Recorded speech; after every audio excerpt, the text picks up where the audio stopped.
My husband's brother made a joke about me eating for two at Christmas dinner. My husband laughed. I wasn't pregnant, and everyone knew it. The sound of his laugh hit me like physical force. Not nervous, not awkward, genuine amusement. His brother gestured at my plate, loaded with ham and potatoes, and the whole table joined in. His mother covered her mouth, trying to hide her smile. His sister snorted wine through her nose. My husband wiped tears from his eyes. I'd gained weight after the miscarriage. 18 pounds in 9 months of grief, while my husband attended his weekly basketball games and Saturday golf outings. While I sat in our bedroom, staring at the empty nursery we'd painted pale yellow. While I canceled the baby shower invitations and returned unopened boxes of newborn clothes. The fertility treatments weren't helping. Neither was the hormone therapy that made me retain water and crave carbohydrates at midnight. My doctor had explained all of this. My husband had sat through those appointments, nodding at appropriate moments, then forgotten everything by dinner. But apparently he remembered enough to laugh at his brother's joke. I set down my fork carefully. The conversation continued around me, shifting to football scores and vacation plans. Nobody noticed when I excused myself to the bathroom. I locked the door and stared at my reflection. My face was fuller, yes.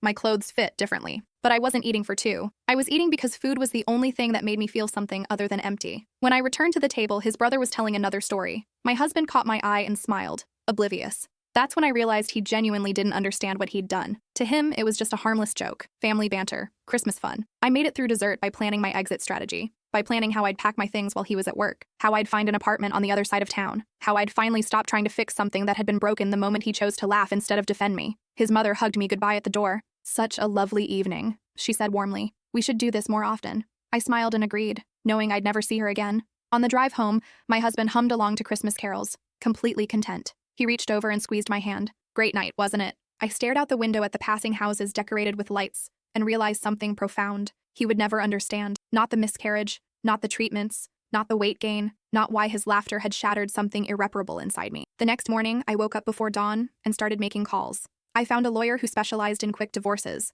I scheduled an appointment with a therapist who had immediate availability. I contacted a realtor about studio apartments downtown. When my husband left for work, I began systematically packing my belongings. I worked methodically, room by room, removing every trace of myself from our shared life. By noon, I had filled 6 boxes and suitcases. That's when I found the text messages on the iPad we shared, the one he'd forgotten to sign out of, messages to some woman named Blair from his office dating back 4 months. The last message was from yesterday morning, before we left for his parents' house. "Can't wait to see you Monday. Last night with the wife is going to be torture." I sat on our bedroom floor, surrounded by half-packed boxes, and realized the joke had multiple layers I hadn't understood. The eating for two comment, the family's knowing looks, his eagerness to leave early, citing my tiredness. They all knew. Every single person at that table knew my husband was sleeping with someone else, and they'd watched him mock me for gaining weight from the grief he'd caused. I took screenshots of everything, every message, every photo they'd exchanged, every plan they'd made while I was at fertility appointments alone. Then I called my lawyer back. "I need to add something to our consultation," I said. "I have evidence of infidelity." Her tone changed immediately. "Can you forward that to me within the hour?"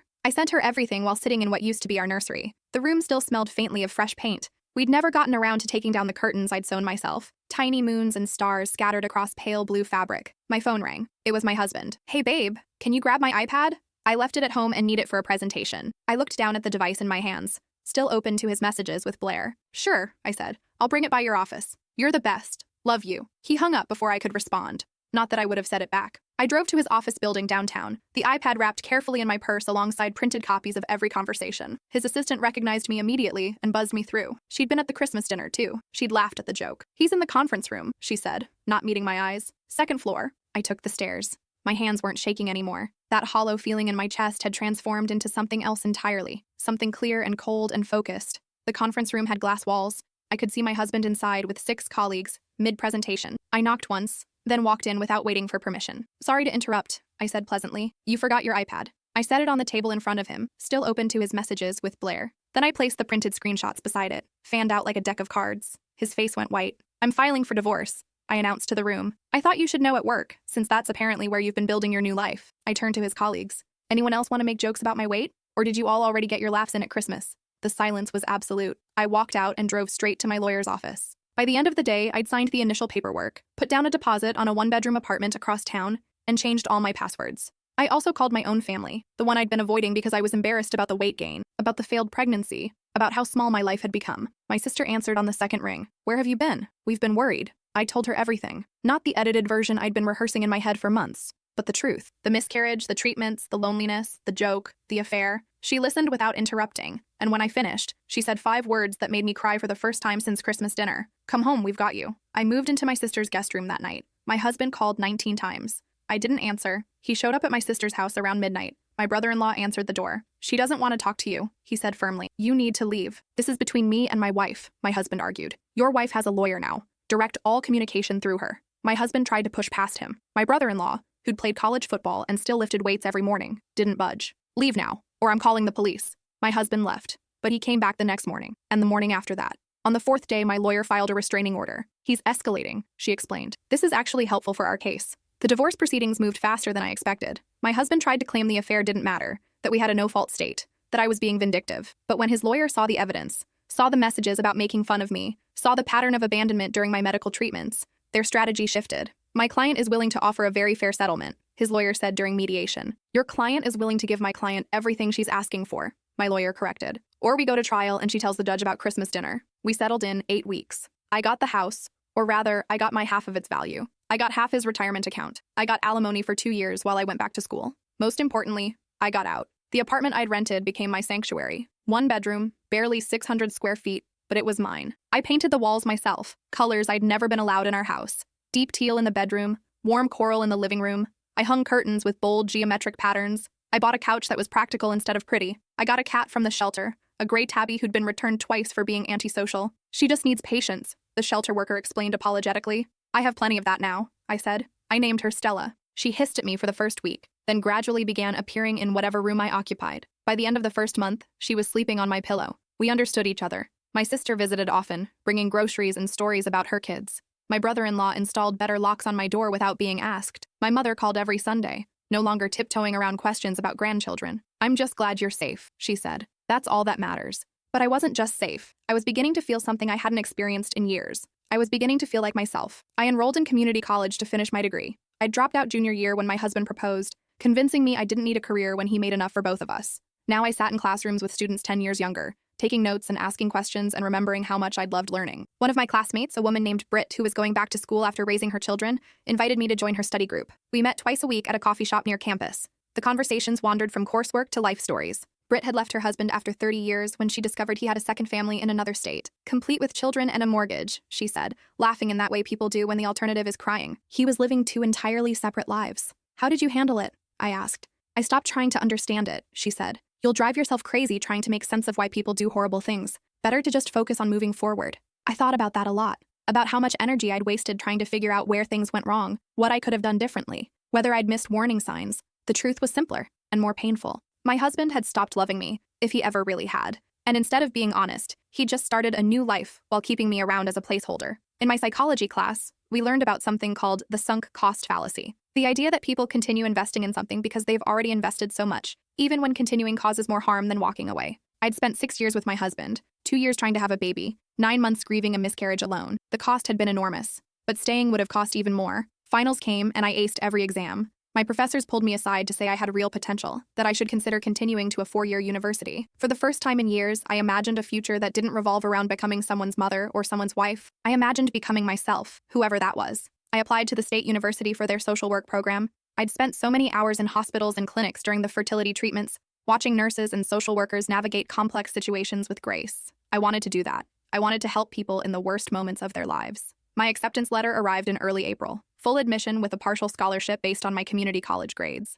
I cried reading it, then called my sister. I got in, I said. I actually got in. Of course you did, she replied. You're brilliant. You've always been brilliant. Had I? I couldn't remember the last time someone had called me that. My husband used to introduce me as his wife, never by name, never with any descriptor that suggested I was a person independent of our relationship. His family had treated me like an extension of him, a role I was supposed to fill without complaint. But here was my sister, my family, the people who'd known me before I'd shrunk myself down to fit someone else's vision, telling me I was brilliant. Maybe I was. Summer semester started in May. I took 2 classes to ease into the program while working part-time at a nonprofit downtown. The work was administrative, mostly filing and data entry, but I was learning the systems, understanding how social services operated, building connections with people in the field. One afternoon, a client came in seeking emergency assistance. She had a black eye poorly covered with makeup and a toddler clinging to her leg. She needed help leaving her boyfriend, needed a place to stay, needed someone to believe her story. I sat with her while she filled out paperwork. I didn't rush her. I didn't question her details. I just listened and provided resources and told her she was brave for coming here.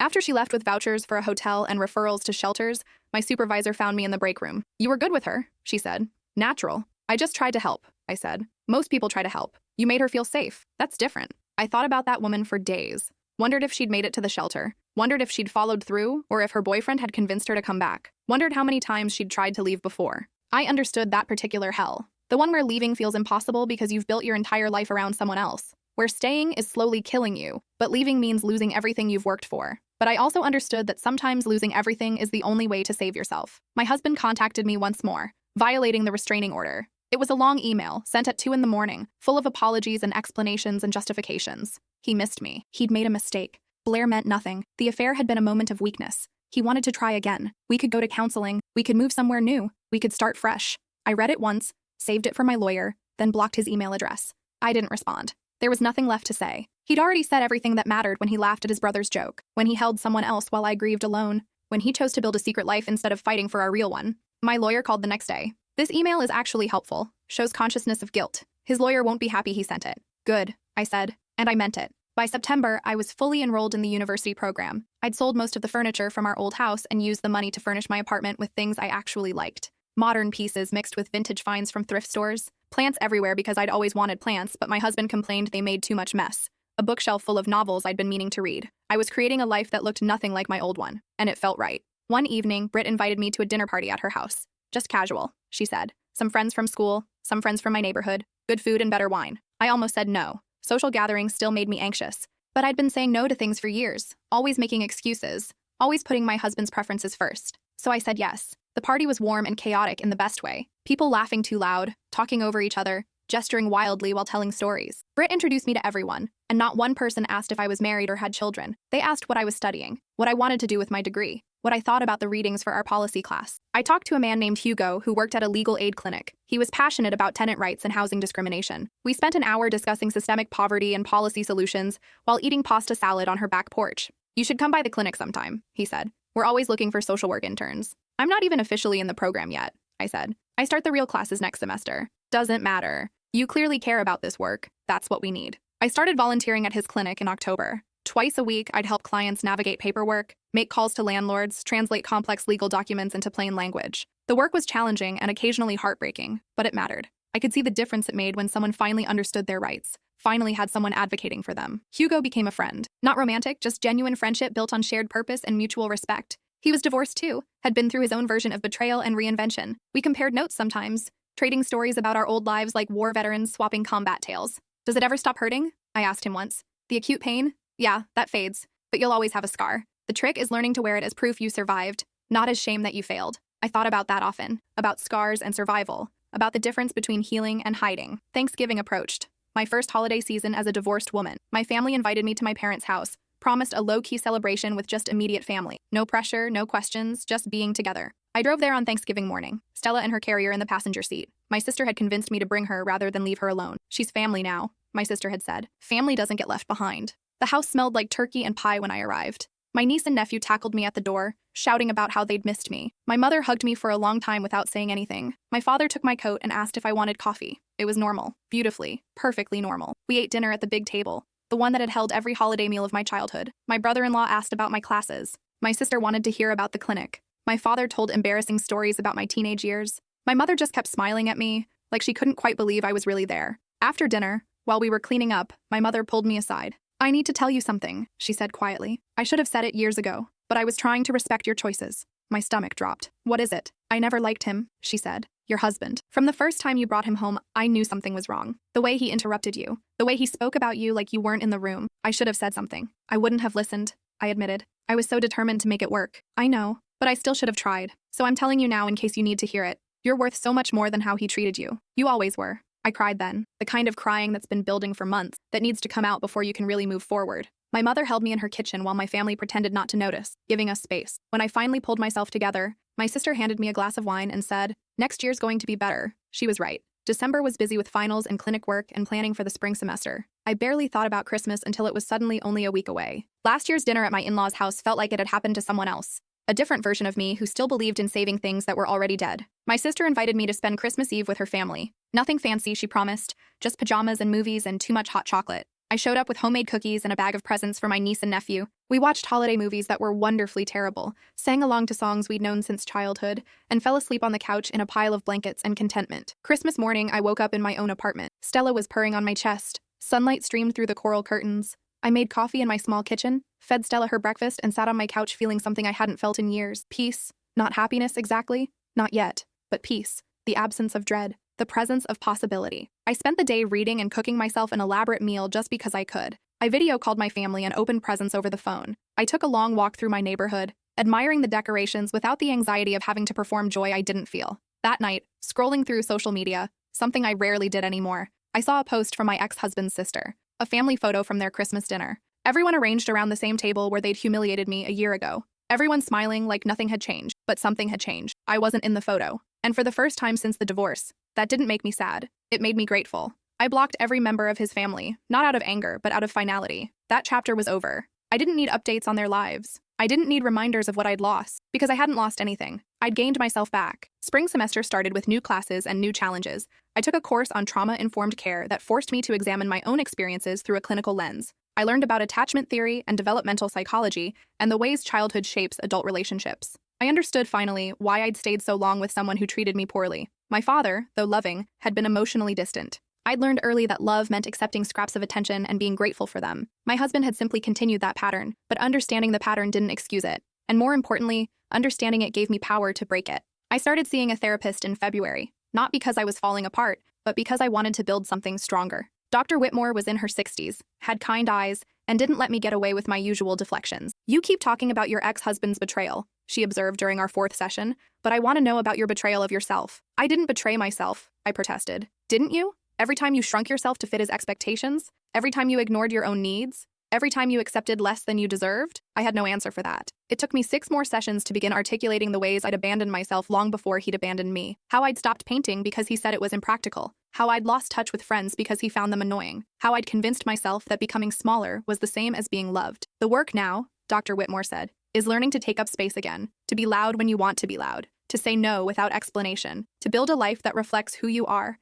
not who someone else needs you to be." So I started painting again. Just watercolors in my apartment, nothing serious, but it felt like coming home to a part of myself I'd forgotten existed. I reconnected with an old college friend who'd reached out after hearing about the divorce. We met for coffee, and it was like no time had passed. "I always wondered what happened to you," she said. "You just kind of disappeared after you got married." "I did," I agreed, "but I'm back now." By April, I was interviewing for competitive field placements for my final year. The program required hands-on experience in real clinical settings. I applied to several hospitals and clinics, but the one I wanted most was Riverside Hospital's social work department. They specialized in working with women experiencing pregnancy loss and infertility. The irony wasn't lost on me. My interview was with the department director, a woman named Colette who'd been doing this work for 20 years. She asked about my interest in the field. I told her the truth, about the miscarriage, about being alone through it, about how the medical system had treated my grief as a problem to manage rather than an experience to honor. "I want to be the person I needed back then," I said. "I want to sit with people in their worst moments and make sure they're not alone." Colette was quiet for a long moment.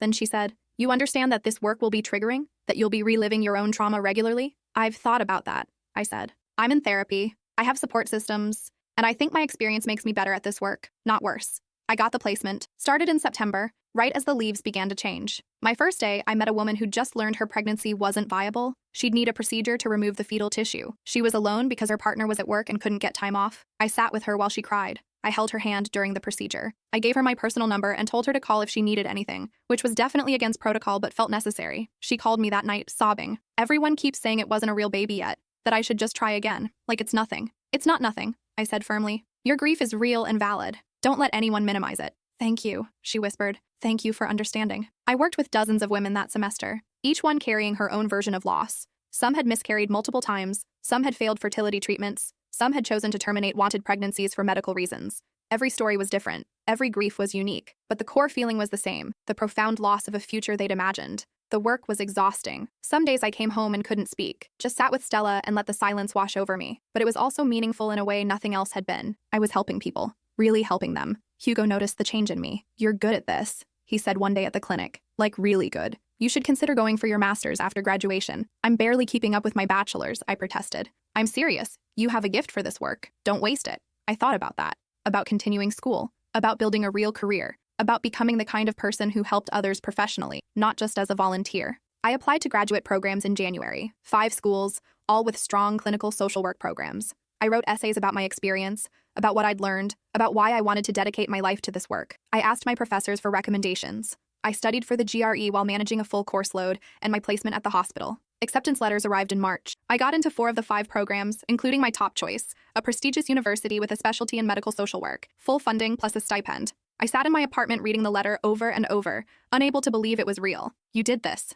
Britt said when I told her. "You earned this." I graduated with my bachelor's degree in May. My whole family came to the ceremony. My sister cried. My mother took approximately 10,000 photos. My father gave me a watch that had belonged to my grandmother. "She'd be proud of you," he said. "We all are." That night, I had dinner with my family at a nice restaurant downtown. My brother-in-law made a toast about resilience and strength. My sister shared embarrassing childhood stories. My niece and nephew presented me with handmade cards congratulating me on becoming a real adult. I looked around the table at these people who'd supported me through the worst year of my life and realized something important. Family wasn't the people you married into. Family was the people who showed up, who stayed, who loved you even when you were difficult to love. These were my people. This was my family, and I'd almost lost them trying to keep a marriage that was already over. That summer, before graduate school started, I did something I'd been putting off. I drove back to my old neighborhood. Not to the house, that had been sold months ago, but to the area. I wanted to see it with clear eyes, to understand what I'd been so afraid of losing. It looked smaller than I remembered. The streets I'd walked while dreaming about pushing strollers, the park where I'd imagined teaching a child to ride a bike, the coffee shop where I'd spent hours working on baby names I'd never use.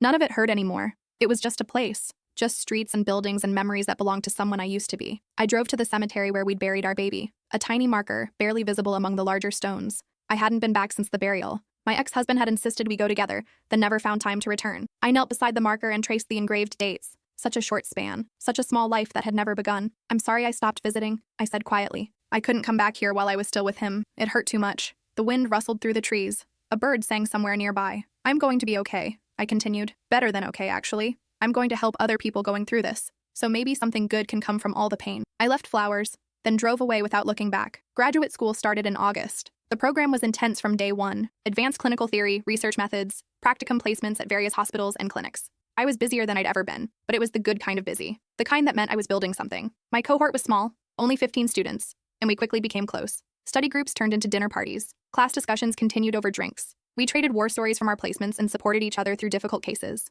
One of my classmates, a woman named Freya, had also been through a divorce. She understood the particular exhaustion of rebuilding your life from scratch while also trying to succeed academically. "Some days I can't believe I'm here," she admitted during a late-night study session. "Like, 2 years ago I was contemplating suicide because I thought my life was over. Now I'm getting my master's degree and actually happy." "What changed?" I asked. "I stopped waiting for someone else to save me," she said. "I realized I was the only person who could do that." I understood that deeply. The moment I'd stopped waiting for my ex-husband to acknowledge the pain he'd caused, stopped hoping his family would apologize, stopped believing I needed closure or explanation to move forward. That's when real healing began. By December, I was managing a caseload of 15 clients at my practicum site. Most were women dealing with pregnancy loss or infertility. Each session required me to be fully present, to hold space for grief I recognized intimately while maintaining professional boundaries. My supervisor, a woman named Tasha, pulled me aside after a particularly difficult session. "You're doing exceptional work," she said, "but I need to make sure you're taking care of yourself. This field has high burnout rates, especially for people with personal connections to the work." "I'm okay," I assured her.